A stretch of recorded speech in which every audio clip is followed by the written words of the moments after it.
વડોદરા મહાનગરપાલિકાના કમિશનર અરુણ મહેશ બાબુ પણ ગરબે ઝૂમ્યા છે। મનપાએ પહેલી વખત નવરાત્રીનું આયોજન કર્યું છે, જ્યાં મહેશ બાબુના ગરબા સ્ટેપ્સથી સૌ અચંબિત થઈ ગયા હતા।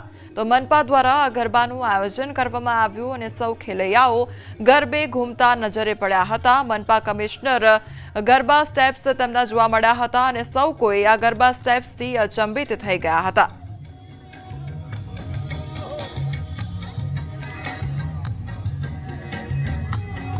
નવરાત્રીની સુરક્ષાને લઈને મહત્વની બેઠક યોજવામાં આવી। રાજ્યના ડીજીપી વિકાસ સહાયે યોજી બેઠક અને શહેરના કમિશનરો અને તમામ જિલ્લા પોલીસ વડા સાથે આ બેઠક યોજવામાં આવી। વિડીયો કોન્ફરન્સ દ્વારા સુરક્ષાને લઈને બેઠક યોજવામાં આવી। ગંભીર પ્રકારના બનાવો અને મહિલા સુરક્ષાને લઈને બેઠકમાં ચર્ચા કરવામાં આવી।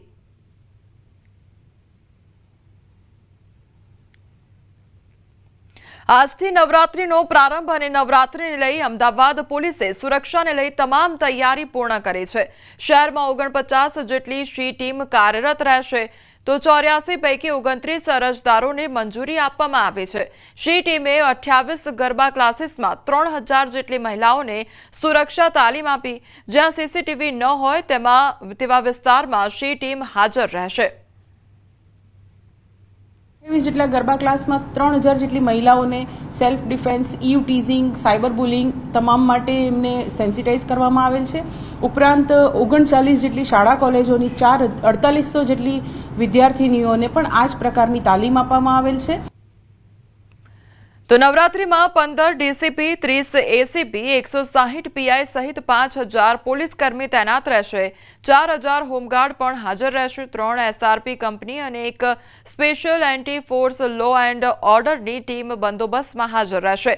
બ્લેક ફિલ્મવાળી કાર તેમજ સ્ટન્ટ કરનારા સામે કાર્યવાહી પણ કરવામાં આવશે। અમદાવાદ શહેરમાં 15 ડીસીપી કક્ષાના અધિકારી, 30 એસીપી કક્ષાના અધિકારી, 160 જેટલા પોલીસ ઇન્સ્પેક્ટર્સ, 5000 જેટલી ટોટલ પોલીસ ફોર્સ અને 4000 જેટલી હોમગાર્ડ, રિઝર્વ પોલીસ ફોર્સની 3 કંપનીઝ, આ તમામ તબક્કાવાર રીતે 100% પોલીસની અવેલેબિલિટી રહે એ રીતે પેટ્રોલિંગ કરશે।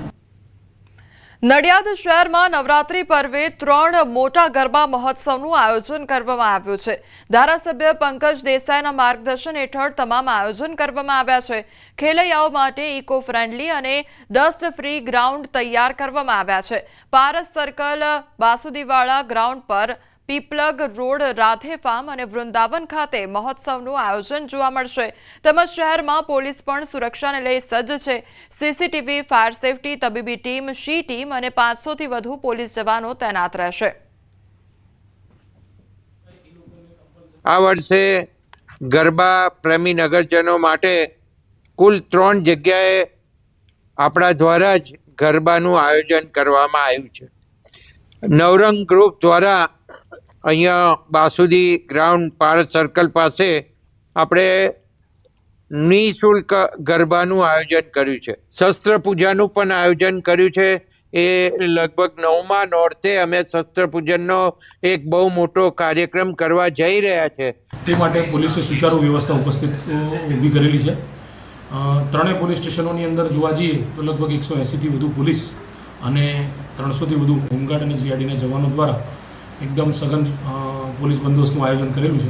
નડિયાદ શહેરને જોવા જઈએ તો નડિયાદ શહેરની ફરતે આવેલા રોડ, રસ્તા અને કેનાલો પર કે જેથી કરીને માતાઓ, બહેનો સુરક્ષિત રીતે જઈ આવી શકે। ખેલૈયાના કપડામાં એ સી ટીમની બહેનો એ ગરબાની અંદર પણ કાર્યરત રહેશે। સમાચારમાં આગળ વાત કરીશું બનાસ ડેરીના રાજકારણ વિશે।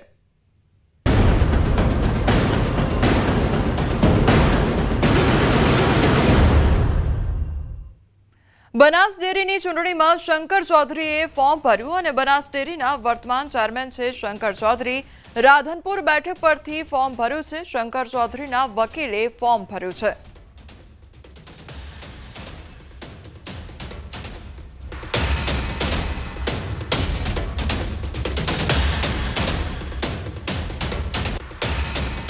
તો બનાસ ડેરીની ચૂંટણીમાં ભાજપ વર્સિસ ભાજપ જોવા મળશે અને દાંતીવાડામાં ભાજપ સામે ભાજપ પીજે ચૌધરી સામે વિનોદ ભૂતડિયાએ ફોર્મ ભર્યું છે।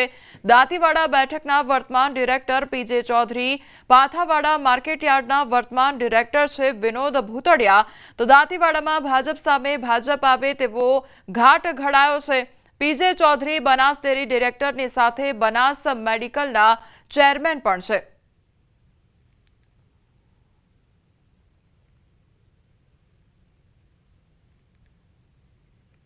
બનાસ ડેરીની ચૂંટણીને લઈને ગરમાવો જોવા મળી રહ્યો છે। કાંકરેજ વિસ્તારમાંથી વધુ એક ફોર્મ ભરાયું છે। અણદાભાઈની સામે બાબુભાઈ ચૌધરીએ ફોર્મ ભર્યું છે। શિહોરી મામલતદાર કચેરીએ આ ફોર્મ ભરવામાં આવ્યું છે। બાબુભાઈ ચૌધરીએ સમર્થકો સાથે ફોર્મ ભર્યું છે।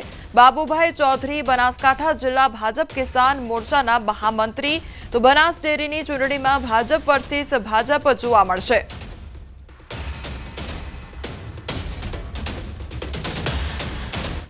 બનાસ ડેરીની ચૂંટણીને લઈને રાજકીય ગરમાવો જોવા મળી રહ્યો છે। ઉમેદવારી ફોર્મ ભરવા દિગ્ગજોની કતારો જોવા મળી રહી છે। પાલનપુર બેઠક પરથી પૂર્વ કેન્દ્રીય મંત્રી હરિ ચૌધરી સામે વર્તમાન ડિરેક્ટર ભરત ચૌધરી પહોંચ્યા ઉમેદવારી ફોર્મ ભરવા માટે। તો બનાસ ડેરીની ચૂંટણીમાં ભાજપ સામે ભાજપ જ નેતાઓ સામસામે આવે તેવો ઘાટ ઘડાયો છે।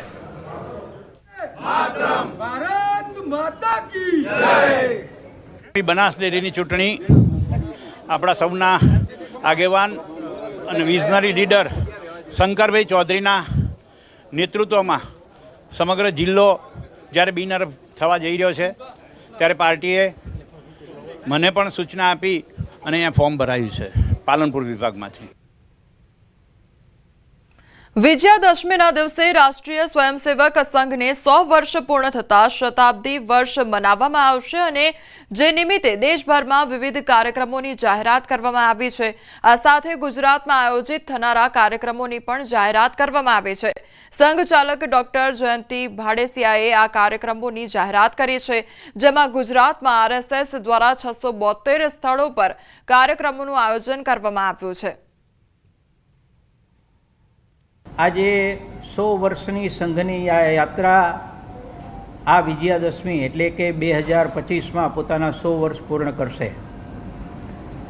કોઈપણ સંગઠન માટે 100 વર્ષની યાત્રા એક તરુણ અવસ્થા સુધી પહોંચવાની યાત્રા છે। સમાજમાં રાષ્ટ્ર, ધર્મ, સંસ્કૃતિના વિરુદ્ધમાં નકારાત્મક જે નેરેટિવ્સ હોય એનો યોગ્ય પ્રમાણમાં સાચો જવાબ અને હકારાત્મક નેરેટિવ ફેલાય એવા વિષય સાથે શરૂ થયેલું આ શતાબ્દી વર્ષનું સંઘ કાર્ય આ વિજયાદશમીની અંદર ઉત્સવથી વિવિધ પ્રકારના એક સંપૂર્ણ વર્ષના કાર્યક્રમોની એક હારમાળા ચાલવાની છે। ત્યાર પછીના બીજા ફેઝની અંદર સંઘનો વિચાર અને સંઘનું કાર્ય સમાજમાં ઘરે ઘરે પહોંચાડવા માટે એક ઘર સંપર્કની યોજના થઈ છે। સંઘના સ્વયંસેવકો બધા જ ગામોની અંદર બધી જ વસ્તીઓમાં ઘરે ઘરે મળશે। ત્યાર પછી સમગ્ર દેશની અંદર અને ગુજરાતની જે યોજના છે એ પ્રમાણે બધા જ તાલુકા સ્થાનોની અંદર અને શહેરોની અંદર વસ્તીઓના સ્થાનો ઉપર કેટલાય મોટા નગરો હશે તો ઉપનગરોના સ્થાન ઉપર હિન્દુ સંમેલનો થવાના છે।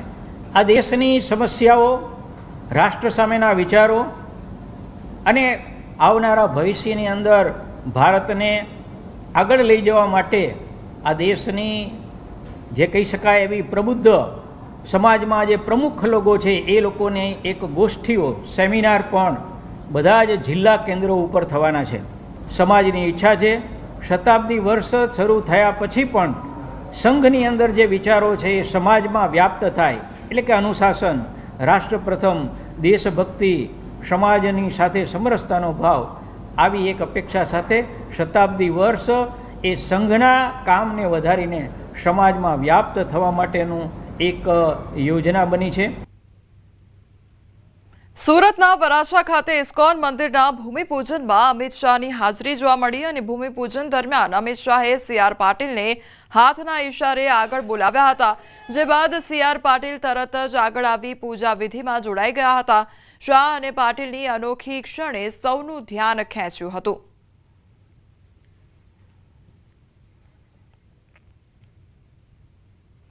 સુરત સહિત ગુજરાતના વૈષ્ણવ સમાજ માટે રાહતના સમાચાર સામે આવ્યા છે અને અમિત શાહે 400 વર્ષ જૂની ગોવર્ધનનાથજીની બેઠક બચાવી લીધી છે, જે લંબે હનુમાન રોડ પાસે આવેલી છે અને આ ઐતિહાસિક બેઠક રેલવે સ્ટેશનના ડેવલપમેન્ટમાં કપાતમાં આવી રહી હતી.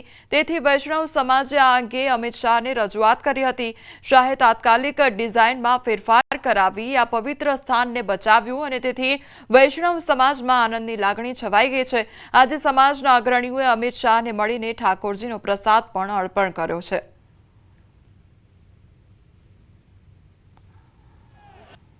સુરતમાં શ્રીનાથજીની બેઠક આવી છે, જે વ્રજમાં 4 બેઠક છે અને પછીની એક જ બેઠક જે વ્રજની બહાર છે તે સુરત શહેરમાં છે. વૈષ્ણવો માટે બહુ પ્રિય એટલા માટે છે કારણ કે 400 વર્ષ પહેલાં શ્રીનાથજી સુરત ભાગળ ઉપર આવ્યા હતા અને એ જગ્યાએ બેઠા હતા અને એ બેઠકજી અને એમની સાથે વૈષ્ણવ ભોલા બેઠા હતા. એટલે આ પરે બેઠકજીના નામે આપણા વૈષ્ણવ સંપ્રદાયના 400 વર્ષ જૂના પુસ્તકોમાં પણ એનો ઉલ્લેખ છે. સુરત રેલવે સ્ટેશને એમના પ્લાનમાં નકડો અમસ્તો ફેરફાર કર્યો પણ આખી બેઠકજી બચી ગઈ. કેન્દ્રીય ગૃહ અને સહકારિતા મંત્રી અમિત શાહ રાજકોટના પ્રવાસે આવશે, જ્યાં શાહના આગમનને લઈને હાલ ભારે ઉત્સાહ જોવા મળી રહ્યો છે. સૌરાષ્ટ્ર ભાજપ પ્રવક્તા રાજુભાઈ ધ્રુવે માહિતી આપી કે શાહ હીરાસર એરપોર્ટથી જિલ્લા બેંક ખાતે જશે અને મૂર્તિ અનાવરણના કાર્યક્રમ બાદ રેસકોર્સ મેદાન ખાતે જંગી સભાને સંબોધશે. રાજકોટ ખાતે સહકારી ક્ષેત્રના પાયાના પથ્થરો સમાન શ્રી વલ્લભભાઈ પટેલ અને શ્રી વિઠ્ઠલભાઈ રાદડિયા એમની પ્રતિમાનું અનાવરણ કરશે અને ત્યારબાદ રાજકોટમાં રેસકોર્સ ખાતે આવી અને વડાપ્રધાન નરેન્દ્રભાઈ મોદીએ જે રીતે કિસાન સન્માન નિધિથી લઈ અને ખેડૂતો માટે અનેકવિધ કલ્યાણકારી પગલાઓ લીધા છે, કૃષિ ક્ષેત્રે દેશ આગળ વધે એ માટે જે કાંઈ યોજનાઓ ખેડી છે ખેડૂતોના હિતમાં, એ અંગે ખેડૂતો સાથે આદરણીય અમિતભાઈ